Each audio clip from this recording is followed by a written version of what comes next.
এত বড় সমাবেশ হয়ে গেল, আমরা কি কোথাও চাঁদা তুলতে বলছি? কাউকে বলি নাই। আমরা নিজেরাও কারো কাছে চাঁদা চাই। এখন কেউ বিশ্লেষণ করে 100, কেউ 200 কোটি। আপনারা শুনবেন যে কেন্দ্রের কয়েক কোটি খরচ হয়েছে। অবশ্যই এরকম হিসাবে আপনাদের শোনার অধিকার আছে।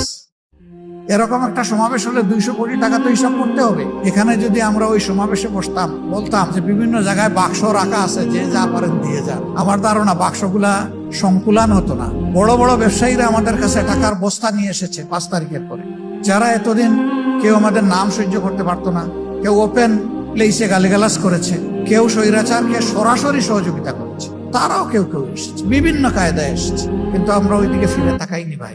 আমরা ওইদিকে তাকালে আমাদের রুহানিয়াত ধ্বংস হয়ে যেত। আঠালের মতো লেগেছিল কেউ কেউ 1 কাপ চা খাওয়ার দাওয়াত, যখন সাড়া দিতে পারলাম না বলে যে 5টা মিনিটের জন্য আসবো উনার বাসায় যদি 1 কাপ চা খাইতে, এটাও সাড়া দিতে পারলাম না। তারপরে বিশাল এক অ্যামাউন্টের প্রস্তাব দিয়ে পাঠাই দিচ্ছি।